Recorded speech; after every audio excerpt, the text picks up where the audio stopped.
Hi everyone, आज ये 12 नवंबर 2025 के करंट अफेयर और स्ट्रेटेजी के क्वेश्चन को डिस्कस करते हैं। So let's get started without any further delay. Question number 1 से स्टार्ट करते हैं। क्वेश्चन नंबर 1 मालाबार 2025 नौसैनिक अभ्यास से संबंधित है। मालाबार 2025 एक बहुपक्षीय नौसैनिक अभ्यास है। इसका आयोजन गुआम में हुआ है, जो प्रशांत महासागर में स्थित है। गुआम की राजधानी की बात करते हैं, हगाटना है, और भारत की ओर से आईएनएस सहाद्री इसमें भाग लिया। हम लोग मालाबार नौसैनिक अभ्यास 2025 की बात कर रहे हैं। इसमें 4 देश शामिल है, भारत, अमेरिका, जापान और ऑस्ट्रेलिया। ये चारों देश मिलके क्वाड को भी बनाते हैं। क्वाड में भी यही 4 देश शामिल है, जिसमें Bharat, America, Japan, Australia. Malabar exercise की बात करते हैं, इसको 1992 में शुरू किया जाता है, और शुरुआत में केवल भारत और अमेरिका के बीच में यह मालाबार एक्सरसाइज होता है, पैसिफिक ओशन में। भारत और अमेरिका के बीच में अन्य अभ्यास की बात करते हैं। युद्ध अभ्यास हो गया वज्र प्रहार। भारत और अमेरिका के बीच में अन्य अभ्यास की बात करते हैं। युद्ध अभ्यास वज्र पहाड़, टाइगर ट्रम्प, कोप इंडिया, सेल्वेक्स है। भारत और जापान का प्रमुख सैन्य अभ्यास की बात करते हैं तो धर्म गार्जियन है। क्वेश्चन नंबर 2 में आ जाते हैं। इसरो का मंगलयान 2 मिशन से संबंधित है, जिसको MOM-2 बोलते हैं। तो इसरो ने 2030 तक मंगलयान 2 मिशन लॉन्च करने की घोषणा कर दी। यह मिशन मंगल की सतह पे सॉफ्ट लैंडिंग करेगा। यह भारत का पहला प्रयास होगा किसी अन्य ग्रह की सतह पर उतरने का। मंगलयान 1 की बात करते हैं, जो वर्ष 2013 में PSLV C-25 से लॉन्च किया जाता है। एक बार फिर मैं बताना चाहूँगा कि जो मंगलयान 1 है, इसको वर्ष 2013 में PSLV C-25 से लॉन्च किया जाता है। मंगलयान 1 जो है केवल आर्बिटर मिशन था, मंगल की कक्षा में घूमने वाला था। अन्य मंगल मिशन की बात करते हैं तो नासा का सिक्योरिटी और परसिवरेंस रोवर है, और चीन का तियानवेन मिशन है। मंगल ग्रह के 2 उपग्रह भी हैं, आपको ध्यान में रखना है, जिसको फोबोस और डोमोस बोलते हैं। मंगल एक आंतरिक पार्थिव ग्रह है, जिसको बोलते हैं रॉक प्लैनेट, और इसके वायुमंडल में मीथेन गैस पाई जाती है। मंगल और बृहस्पति के बीच में एस्टेरॉयड बेल्ट पाया जाता है, और एस्टेरॉयड बेल्ट की बात करते हैं, यह डस्ट पार्टिकल है। इसरो का अन्य मिशन की बात करते हैं, निसार है। इसरो के एक अन्य मिशन की बात करते हैं, निसार है, जिसमें नासा और इसरो दोनों मिलकर पार्टिसिपेट करते हैं। निसार का फुल फॉर्म क्या है? NASA ISRO synthetic aperture radar है, जिसे GSLV F-16 से लॉन्च किया जाता है। तो ये भी आपको ध्यान में रखना है। नेक्स्ट पॉइंट, यूनेस्को भारत परिवर्तनकारी TVET पहल से संबंधित है। यूनेस्को और भारत ने दक्षिणी सूडान में परिवर्तनकारी TVET पहल शुरू करी है। TVET का फुल फॉर्म क्या है? टेक्निकल वोकेशनल एजुकेशनल ट्रेनिंग होता है। इसका उद्देश्य क्या है? युवाओं को कौशल और रोजगार प्रशिक्षित प्रदान करना। दक्षिण सूडान में 73% जनसंख्या 30 वर्ष से कम आयु की है, और राजधानी की बात करते हैं इसकी, दक्षिण सूडान की जूबा है। दक्षिण सूडान संयुक्त राष्ट्र का 193 सदस्य है, और सूडान की राजधानी कहाँ पे है? खार्तूम है। ये भी आपको ध्यान में रखना है। नेक्स्ट पॉइंट आ जाते हैं, ट्रॉपिकल फॉरेस्ट फॉरएवर फैसिलिटी से संबंधित है, जिसको TFFF बोलते हैं। Bharat tropical forest forever facility में पर्यवेक्षक ऑब्जर्वर के रूप में शामिल हुआ है। यह एक कोष है जो उष्णकटिबंधीय वनों के संरक्षण के लिए बनाया गया है। ब्राजील ने इस पहल की शुरुआत की है। अमेजन वर्षा वन ब्राजील में स्थित है, जिसे पृथ्वी के फेफड़े कहा जाता है। भारत ने इसमें COP30 सम्मेलन बेलम ब्राजील के दौरान इसमें भाग लिया था। ब्राजील की राजधानी की बात करते हैं, ब्राजील की राजधानी ब्राजीलिया है। और आने वाले कुछ सम्मेलन की बात करते हैं तो G20 2025 साउथ अफ्रीका जोहान्सबर्ग में होगा, ब्रिक्स 2025 ब्राजील में होगा, G7 2025 कनाडा, आसियान 2025 मलेशिया में, और SCO 2025 तियानजिन चीन में हुआ। Next point, minute man third ICBM परीक्षण से संबंधित है, जिसको US ने करी है। अमेरिका ने minute man third GT-254 ICBM का परीक्षण किया है। ICBM का इंटरकॉन्टिनेंटल बैलिस्टिक मिसाइल होता है। इसकी रेंज 13,000 किलोमीटर तक है। यह 34,000 किलोग्राम भार को वहन कर सकती है। इंटरकॉन्टिनेंटल बैलिस्टिक मिसाइल की रेंज सामान्यतः 5,000 किलोमीटर से अधिक होती है। चीन का विमान वाहक पोत फुजियान है। भारत के विमान वाहक पोत INS विक्रांत और INS विक्रमादित्य है। भारत की इंटरकॉन्टिनेंटल बैलिस्टिक मिसाइल की बात करते हैं, अग्नि 5 है, और भारत की हाइपरसोनिक मिसाइल की बात करते हैं ध्वनि है। नेक्स्ट पॉइंट पे आ जाते हैं, time out city life index 2025 की बात करते हैं। टाइम आउट द्वारा जारी इंडेक्स में मुंबई एशिया का सबसे खुशहाल शहर बन गया है। लोगों ने संस्कृति, भोजन और लाइट लाइफ को प्रमुख कारण बताया है। एशिया में दूसरा स्थान बीजिंग चीन को मिला है। भारत की प्रमुख अंतर्राष्ट्रीय रैंकिंग की बात करते हैं तो भ्रष्टाचार में भारत की रैंकिंग 96 है। मानव विकास सूचकांक में भारत की रैंकिंग 130 है। जेंडर गैप इंडेक्स में भारत की रैंकिंग 131 है। शांति सूचकांक में भारत की रैंक 115 है।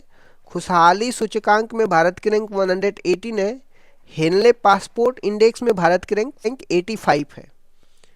नेक्स्ट पॉइंट देख लेते हैं, कजाकिस्तान और अब्राहम समझौता से है। कजाकिस्तान अब्राहम रिकॉर्ड 2020 में शामिल हो गया है। इस समझौते में अमेरिका ने मध्यस्थता की थी। उद्देश्य क्या है अब्राहम समझौता का? इजराइल और अरब देशों के बीच में शांति स्थापित करना। पहले से शामिल देश में इजराइल, यूएई, बहरीन, मोरक्को और सूडान शामिल है। कजाकिस्तान अब्राहम अकॉर्ड 2020 में शामिल हुआ है। कजाकिस्तान की राजधानी की बात करते हैं। कजाकिस्तान की राजधानी अस्थाना है, पहले नूर सुल्तान था। यह दुनिया का सबसे बड़ा लैंडलॉक कंट्री है, यह भी आपको ध्यान रखना। कजाकिस्तान यूरेनियम भंडार के लिए प्रसिद्ध है। भारत और कजाकिस्तान के बीच में जो एक्सरसाइज है काजिंद अभ्यास है। अरल सागर कजाकिस्तान और उज्बेकिस्तान के सीमा पर स्थित है। नेक्स्ट पॉइंट देख लेते हैं, बिम्स्टेक भारत समुद्री अनुसंधान सम्मेलन से संबंधित है। पहला बिम्स्टेक भारत समुद्री अनुसंधान सम्मेलन केरल के कोच्चि में आयोजित हुआ है। यह द्विवार्षिक सम्मेलन है, हर 2 वर्ष में एक बार होता है। बिम्स्टेक भारत समुद्री अनुसंधान सम्मेलन की स्थापना की बात करते हैं 2024 में हुई थी और इसका उद्देश्य भारत के एक्ट ईस्ट पॉलिसी और नेबरहुड फर्स्ट पॉलिसी को बढ़ावा देना है। बिम्स्टेक में 7 सदस्य देश हैं जिसमें भारत, बांग्लादेश, नेपाल, भूटान, श्रीलंका, म्यांमार और थाईलैंड है और इसका मुख्यालय ढाका है। अन्य सम्मेलन की बात करते हैं तो राष्ट्रीय वाटरशेड सम्मेलन गुंटूर आंध्र प्रदेश में हुआ था जो वर्षा जल संरक्षण के लिए। आ जाते हैं नेक्स्ट पॉइंट, विश्व टीकाकरण 2025 से संबंधित है। विश्व टीकाकरण दिवस हर वर्ष 10 नवंबर को मनाया जाता है। 1974 में WHO द्वारा विस्तारित टीकाकरण कार्यक्रम शुरू किया गया था। विश्व का पहला टीका चेचक के लिए था जिसको एडवर्ड जेनर ने बनाया था। भारत में मिशन इंद्रधनुष 2014 में टीकाकरण के लिए शुरू हुआ था। 10 नवंबर को विश्व सार्वजनिक परिवहन दिवस मनाते हैं और शांति और विकास दिवस भी 10 नवंबर को मनाया जाता है। 9 नवंबर का राष्ट्रीय कानूनी सेवा दिवस मनाया जाता है और नालसा का स्थापना भी 9 नवंबर को हुआ था 1995 में। नेक्स्ट पॉइंट आ जाते हैं, अर्बन मोबिलिटी इंडिया अवार्ड 2025 से संबंधित है। 18वां अर्बन मोबिलिटी इंडिया सम्मेलन गुरुग्राम हरियाणा में हुआ है। चेन्नई को सर्वश्रेष्ठ सार्वजनिक परिवहन प्रणाली का पुरस्कार मिला है। अगला सत्र 2026 भुवनेश्वर में आयोजित होगा।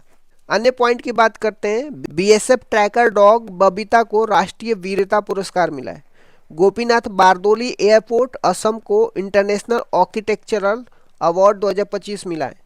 वियतनाम की ईवी निर्माता कंपनी विनफास्ट ने भारत में पहला संयंत्र तमिलनाडु में शुरू किया है।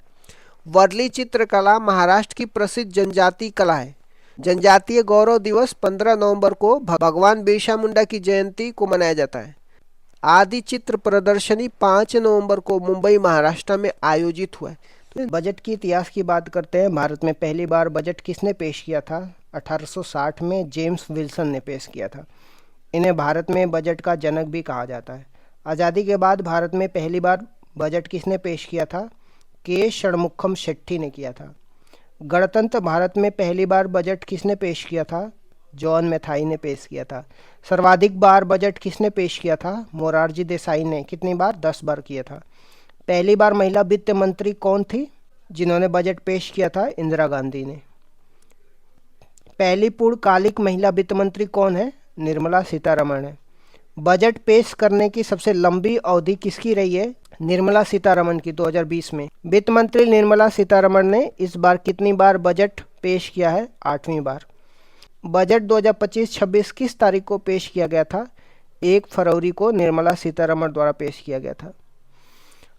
विकसित भारत का अर्थ क्या है? विकसित भारत के अंतर्गत 6 मुख्य बिंदु आते हैं। गरीबी से मुक्ति, 100% स्कूली शिक्षा प्रदान करना, it means that quality of education. बेहतरीन, सस्ती और सर्वसुलभ स्वास्थ्य सुविधाएं उपलब्ध करवाना, हेल्थ सर्विसेज। 100% कुशल कामगारों के लिए काम करना, स्किल्ड लेबर। आर्थिक गतिविधि में 70% महिलाओं की भागीदारी बनाना, भारत को food basket of the world बनाना। तो ये 6 मुख्य बिंदु आते हैं विकसित भारत के अंतर्गत। बजट 2025-26 की यात्रा के घटक। विकसित भारत तक पहुंचने का गंतव्य क्या है? विकसित भारत है। इस यात्रा का मार्गदर्शक कौन होगा? समावेशिता होगा। इस यात्रा का ईंधन क्या होगा? सुधार या रिफॉर्म होगा। तो बजट 2025-26 की यात्रा के 4 इंजन कृषि, एमएसएमई, निवेश और निर्यात होंगे। पहला इंजन कृषि की बात करते हैं, प्रधानमंत्री धन्य धान कृषि योजना। इसकी बात करते हैं। प्रधानमंत्री धन्य धान कृषि योजना का उद्देश्य क्या है? कृषि की उत्पादकता को बढ़ाना। यह योजना कितने जिलों में शुरू की गई है? 100 जिलों में शुरू की गई है। इस योजना से कितने किसानों को फायदा होने की उम्मीद है? 1.7 करोड़ किसानों को फायदा होने की उम्मीद है। दलहनों में आत्मनिर्भरता के मिशन की बात करते हैं। दलहनों में आत्मनिर्भरता मिशन कितने वर्ष के लिए है? 6 वर्षों के लिए। इस मिशन में कौन से 3 दालें शामिल होंगी? तूर, उड़द, मसूर होंगी। तूर को अरहर भी बोलते हैं। कृषि संबंधित मिशन पहल की बात करते हैं। सब्जियों और फलों के लिए भी मिशन शुरू किए गए हैं। श्री अन्न मिलेट्स के लिए भी मिशन शुरू किया गया है। 2023 को श्री अन्न मोटा अनाज का वर्ष घोषित किया गया था। मखाना बोर्ड कहाँ पे बनेगा? बिहार में बनेगा। राष्ट्रीय उच्च पैदावार बीज मिशन भी तैयार किए जाएंगे। कपास उत्पादन मिशन कितने वर्ष का है? तो 5 वर्ष का है। इसका उद्देश्य अच्छी गुणवत्ता वाली कपास का उत्पादन बढ़ाना, ताकि सूती वस्त्र उद्योग को बढ़ावा मिल सके। किसान क्रेडिट कार्ड केसीसी की लिमिट कितनी बढ़ा दी गई है? 3 लाख से बढ़ा करके 5 लाख कर दी गई है। असम में यूरिया प्लांट कहाँ पे स्थापित किया जाएगा? नामरूप में। इसकी उत्पादन क्षमता 12.7 लाख मीट्रिक टन होगी। बजट के दूसरे इंजन एमएसएमई की बात करते हैं, जिसको माइक्रो, स्मॉल, मीडियम एंटरप्राइजेज बोलते हैं। एमएसएमई की परिभाषा की बात करते हैं। इसकी परिभाषा 2 आधार पे है, जिसमें निवेश और टर्नओवर पे होगा। निवेश के आधार पे माइक्रो, स्मॉल, मीडियम उद्यमों की नई सीमाएं क्या हैं? तो माइक्रो में 2.5 करोड़ तक का निवेश, स्मॉल में 25 करोड़ तक का निवेश, मीडियम में 125 करोड़ तक का निवेश आएगा। टर्नओवर के आधार पे माइक्रो, स्मॉल, मीडियम उद्यमों की नई सीमा क्या है? टर्नओवर के आधार पे माइक्रो में 10 करोड़ तक का टर्नओवर आता है, स्मॉल में 100 करोड़ तक का टर्नओवर आएगा एंड मीडियम में 500 करोड़ तक का टर्नओवर आ जाएगा। सूक्ष्म उद्यमों के लिए क्रेडिट कार्ड की बात करते हैं। सूक्ष्म उद्यमों के लिए कितनी सीमा वाला क्रेडिट कार्ड लॉन्च किया गया है? 5 लाख की सीमा वाला। यह क्रेडिट कार्ड कहाँ पे मिलेगा? उद्यम पोर्टल पे मिलेगा। राष्ट्रीय विनिर्माण मिशन की बात करते हैं। राष्ट्रीय विनिर्माण मिशन का उद्देश्य क्या है? Manufacturing, making India, micro small industry को बढ़ावा देना। यह किन उद्योगों के लिए शुरू किया जाएगा? फुटवियर इंडस्ट्री, खिलौना इंडस्ट्री और खाद्य प्रसंस्करण इंडस्ट्री के लिए। अब आ जाते हैं तीसरे इंजन निवेश में। अटल टिंकरिंग लैब की बात करते हैं। अटल टिंकरिंग लैब का उद्देश्य क्या है? स्कूलों में बच्चों में साइंस, टेक्नोलॉजी, मैथमेटिक्स के प्रति रुचि बढ़ाना और रिसर्च को बढ़ावा देना। अगले 5 वर्षों में कितने अटल टिंकरिंग लैब सरकारी स्कूलों में शुरू होंगी? 500। भारतीय भाषा पुस्तक स्कीम। भारतीय भाषा पुस्तक स्कीम का क्या उद्देश्य है? बच्चों में अपनी स्थानीय भाषा में पढ़ने की सुविधा उपलब्ध कराना। इसके तहत डिजिटल रूप से भारतीय भाषाओं में पुस्तकें प्रदान की जाएगी। राष्ट्रीय कौशल उत्कृष्टता केंद्र की बात करते हैं। कितने राष्ट्रीय कौशल उत्कृष्टता केंद्र स्थापित होंगे? 5 राष्ट्रीय कौशल उत्कृष्टता केंद्र स्थापित होंगे। इन केंद्रों का उद्देश्य क्या होगा? मेक फॉर इंडिया, भारत के लिए बनाओ, and export for the world, विश्व के लिए एक्सपोर्ट करो। शिक्षा में एआई की बात करते हैं। शिक्षा में एआई को बढ़ावा देने के लिए उत्कृष्टता केंद्र बनेगा। इसके लिए कितना बजट आवंटित किया गया है? 500 करोड़। कैंसर उपचार की बात करते हैं। कैंसर की दवाएं सस्ती की गई है। कितने वर्षों में सभी जिला अस्पतालों में डे केयर कैंसर हॉस्पिटल स्थापित किए जाएंगे? 3 वर्षों में। जल जीवन मिशन की बात करते हैं। जल जीवन मिशन को कब तक के लिए बढ़ाया गया है? 2028 तक के लिए। यह 2019 में शुरू हुआ था और 2024 में समाप्त होने वाला था। इसका उद्देश्य हर घर जल था। सामुद्रिक विकास निधि की बात करते हैं। समुद्रों के विकास के लिए बनने वाली सामुद्रिक विकास निधि में सरकार कितना प्रतिशत पैसा देगी? 49% देगी। उड़ान योजना की बात करते हैं। उड़ान योजना के तहत अगले 10 वर्षों में कितने नए गंतव्यों की खोज की जाएगी? तो 120 नए गंतव्यों की खोज की जाएगी। बिहार में विकास परियोजना की बात करते हैं। बिहार में क्या स्थापित किया जाएगा? ग्रीन फील्ड एयरपोर्ट स्थापित किया जाएगा। मिथिलांचल बिहार में किस नहर का विकास किया जाएगा? पश्चिम कोसी नहर का विकास किया जाएगा।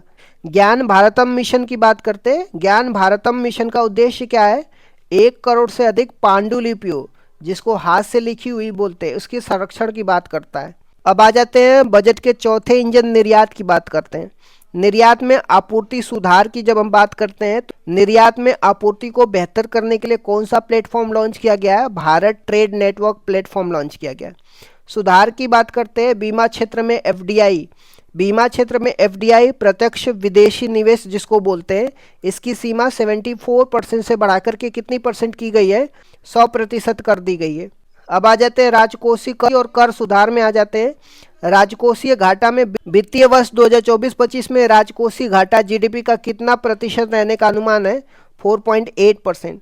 वित्तीय वर्ष 2025-26 में राजकोषीय घाटा जीडीपी का कितना प्रतिशत रहने का अनुमान है? 4.4%। जीवन रक्षक दवाओं पर टैक्स की बात करते हैं। कितनी जीवन रक्षक दवाओं पर टैक्स हटा लिया गया है? 36 जीवन रक्षक दवाओं, जिनमें दुर्लभ रोग, कैंसर, गंभीर बीमारियां भी शामिल है, इस पर से टैक्स हटा लिया गया है। नया आयकर विधेयक की बात करते हैं। कौन सा नया बिल पेश किया जाएगा? एक नया इनकम टैक्स रिजीम बिल जो 1961 के पुराने बिल की जगह लेगा। टैक्स स्लैब में बदलाव की बात करते हैं तो कितनी राशि तक आय को टैक्स फ्री कर दिया गया है? 12 लाख राशि तक की आय को टैक्स फ्री कर दिया गया है। 12 लाख से ऊपर की आय के लिए नया टैक्स स्लैब क्या है? 0 से 4 लाख तक 0% टैक्स होगा। 4 से 8 लाख तक 5% टैक्स होगा। 8 से 12 लाख तक 10% टैक्स होगा। 12 से 16 लाख तक 15% टैक्स होगा और 16 से 20 लाख तक 20% टैक्स होगा। 20 से 24 लाख तक 25% टैक्स होगा। 24 लाख से ऊपर वाले को 30% टैक्स देना पड़ेगा। रुपया कहाँ से आता है और कहाँ पे जाता है? सर्वाधिक रुपया कहाँ से आता है? तो उधार मार्केट से, जिसको मार्केट बोरोइंग बोलते हैं। इससे 24% पैसे सबसे ज़्यादा आता है। इसका मतलब ये कि उधार से 24% पैसे आते हैं। दूसरे नंबर पे आयकर से 22% पैसे आते हैं। जीएसटी से 18% पैसे आते हैं। सर्वाधिक पैसा कहाँ खर्च होता है? तो करों और शुल्क में राज्यों का हिस्सा 22% है। यहाँ पे पैसा सबसे ज़्यादा खर्च होता है। शीर्ष 2 व्यय क्षेत्र की बात करते हैं। करों और शुल्क में राज्यों का हिस्सा 22% और ब्याज अदायगी, जिसको इंटरेस्ट पेमेंट बोलते हैं, इसमें 20% पैसे खर्चे होते हैं। शीर्ष 4 प्रमुख क्षेत्रों में पैसे कहाँ पे खर्च होते हैं? डिफेंस में सबसे ज़्यादा होता है, इसके बाद ग्रामीण विकास में, इसके बाद गृह मंत्रालय में, इसके बाद कृषि और संबंध क्षेत्र में पैसे का खर्चा किया जाता है।